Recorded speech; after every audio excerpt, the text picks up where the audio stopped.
in interaction with somebody, and then when you are with them, it's like all that comes from them is like love. Like it's just like they exude love and peace and kindness. Y'all know those kind of people? That's how Shira is. Like, y'all hear me say, hey, Shira girl, that's how Shira is. Shira, do you know that about you? I'm telling y'all. So y'all, look, on my bike ride today, my morning meditation, I got up and I went and I sat right underneath the sun because I have so many thoughts. Hey, Grand Rising family, Grand Rising. So I have all these thoughts and I was like, I gotta like pull it together and bring it down because I just be having so many thoughts. Blah, blah, blah. They make me go crazy sometimes. So here's the first thing I was thinking. Somebody said to me, somebody was talking to me about me doing these morning breaths, and a couple people say like, how do you stay so positive, or how do you keep yourself so happy, or how do you just stay just in this good mood? And y'all know what I was thinking about. A few things that I think why I get those kind of messages all the time. Like people say, like, how do you stay so happy, and those kind of things. And remember I told y'all yesterday, one of them is because I was raised with my mama always greeting me with good morning, beautiful. So I have always felt affirmed and loved. So I have always felt love inside of me. So that's one thing. Second thing, y'all, you know how when something is good for you, like you watch a good movie and you want to go tell somebody, right? Or you have something good at a restaurant, or you eat out, or you have something that's really tasty and you want to go tell somebody. And you have this experience where it brought you joy and it brought you goodness. And in that experience, you want to go share it with the world. So for me personally, I have always felt that way. Like whatever I know, you know, because if it's good to me, then I want to share it with you. Specifically, I think about like my core values as a human and how I choose to show up, and that I try to do what I do, not to impress, but to express. Like I want to express life in the fullest. So I want to show up in the fullest. And I want to make sure that when I'm expressing life and my words that are coming out and what I'm sharing with the world, I want to make sure that they come from a true place from within. Right, y'all? So I do what I do to express, not to impress. Like that's never been my intention. And it's all about intentions, right? It's never been my intention to try to impress anyone, because I feel like I'm already pleased with myself. I feel like I'm already pleased and content with myself. So I don't function for approval. I function from approval. Like I'm already approved, right, y'all? Right? Okay. So then the other part of that is this idea of doing things to express and not impress. But then also I feel like I do things for a cause, not for applause. Right, y'all? So I've never felt inside of me like I need to show up so I can get applause, or I can get, you know, that external affirmation going on, but I do it for a cause. So like within me, within myself, my core values, and that really probably should challenge us to look at our core values, right, y'all? So you as a human, what are your core values as a human? Are your core values around, are they around love, community, spirit, and connection? Or are your core values rooted in money, goals, and productivity? I think I talked about this before. I don't know. But it just came up again. And it came up because I was just thinking about, a friend of mine, and y'all make sure, I'm going to give y'all the link to this. So my friend, blah, blah, blah. Let me get to the point. I did an Enneagram, and I don't know if y'all are familiar with Enneagrams, but I completed an Enneagram, and y'all, the Enneagram and completing it just spoke to my soul. Like every part of it was like, oh, that's me. And I'll put the link for y'all to do a free Enneagram test. I really love like those type of assessments where we look at like personality assessments and things like that. I love those because it can be affirming, or it can just remind us of all these strengths that are within us and remind us to go ahead and maximize and tap into those strengths within us, right?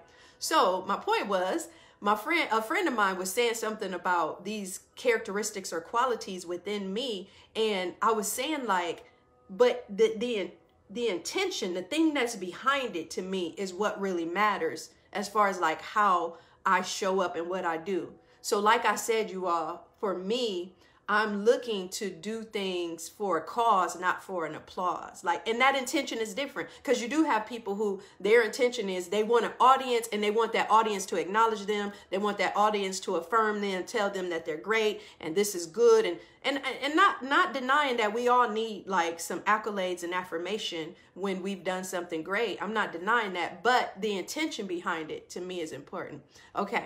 So, oh, y'all said I got bars. Hey, I got bars. I'm spitting this morning, right? Okay, so y'all, so going back to your core values, right? And looking at your intention and your purpose, and even in your work that you do, is the work you do meaningful and purposeful? Does it give you life?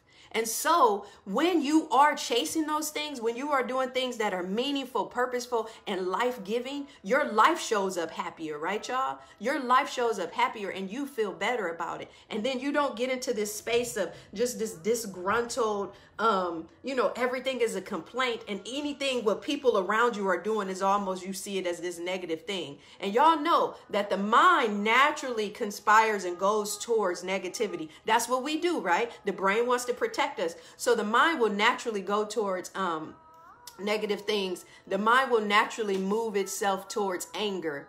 And we have to choose this automatic movement towards anger. We have to choose this mastery of self and this choice to control the mouth and not project on others. The mind naturally goes towards misery, right? Or something negative. And we have to choose the joy.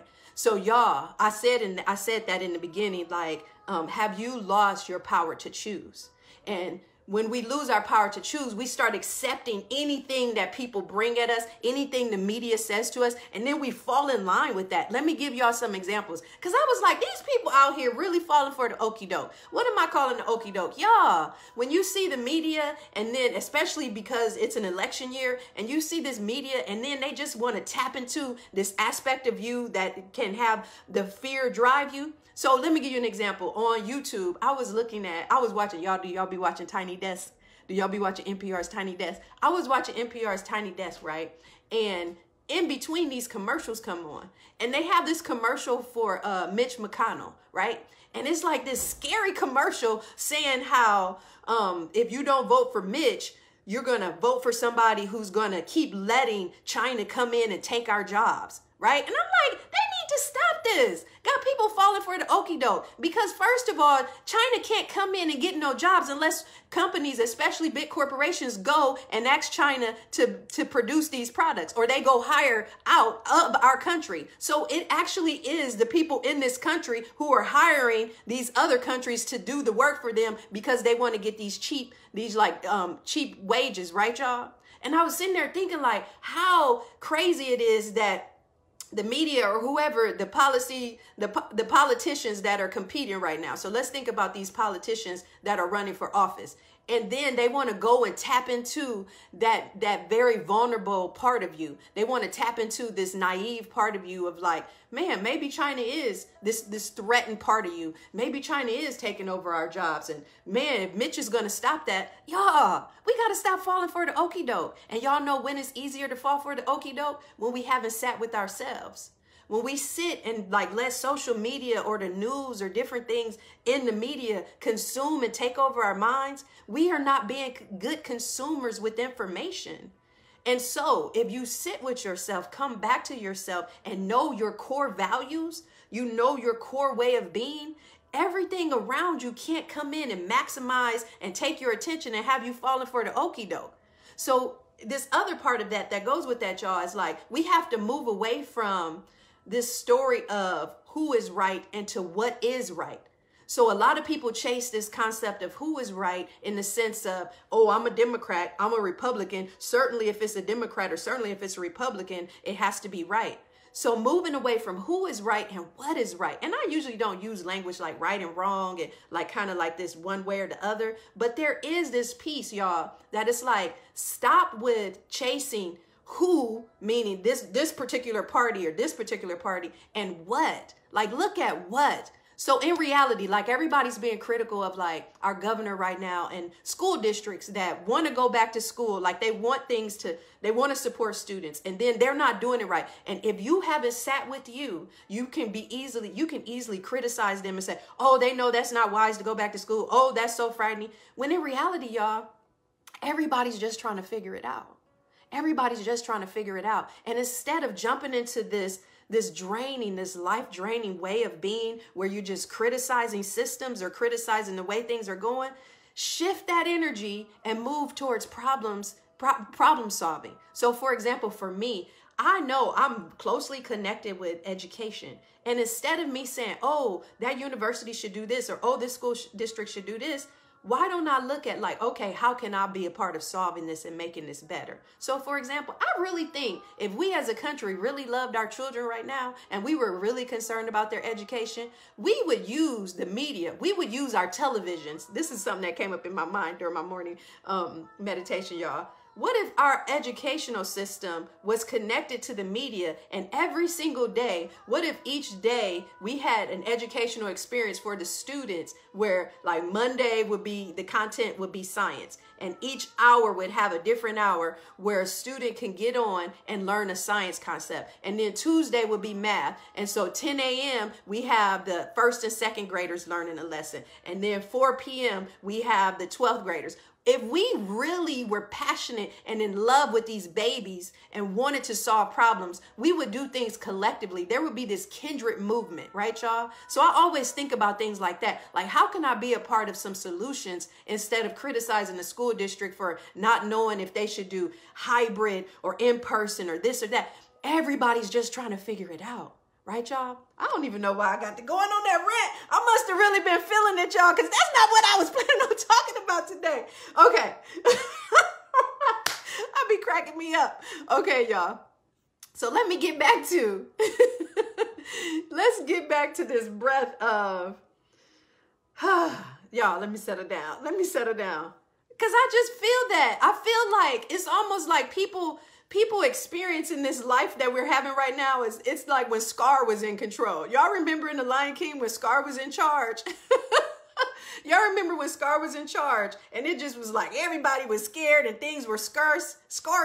But in reality, we all have a Simba within us. And in reality, we are all more powerful than the situation that we're going through. In reality, we are, but we're just kind of maximizing in on this negative, this life-draining language and these perspectives of like, oh, that ain't gonna work, or they need to do this, or they need to do that. No, we need to hone in on that strong part inside of us that we can call on answers and solutions and different ways of being. So then instead of you getting into a conversation of like fear of like, oh, I don't like the way this school district is doing this or they need to do that, sit with yourself and come with some solutions and perhaps contact someone and participate in that. Because y'all, for me, I know personally, I recognize this, y'all, and then I'm gonna get off here because I've been on here a long time. This is what I recognize. I recognize that my children, they have access and resources because I know I go after that and I'm a part of that.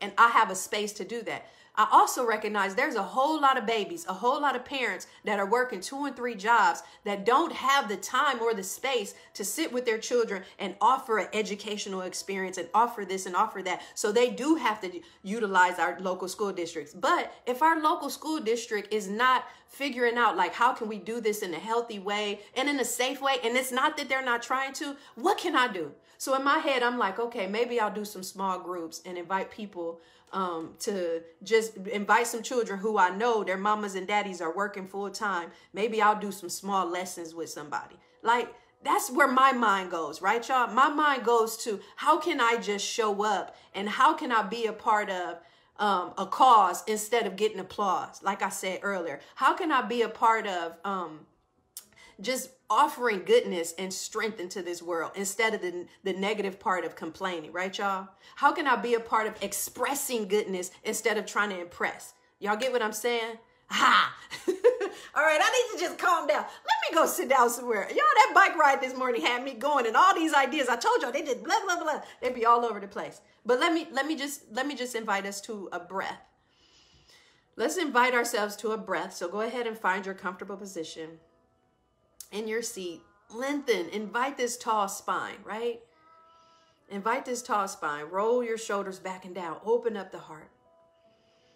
Feel those shoulder blades. Feel those angel wings coming closer together, right?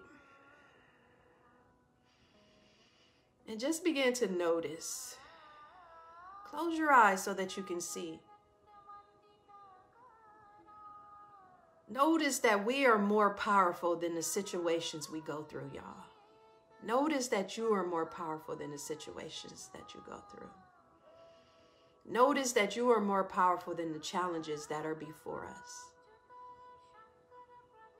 And that you can maximize, you can do things to maximize all of those positive ideas. You can do things to maximize those good feelings inside of you and minimize some of that stuff, that those commercials that are telling us to have fear and misery and that there's just so many problems. We can minimize that. And when we start to maximize on this good over here, on these solutions, on our strengths, all of those will naturally minimize, y'all. So let's stay here for one more breath. Inhaling and exhale.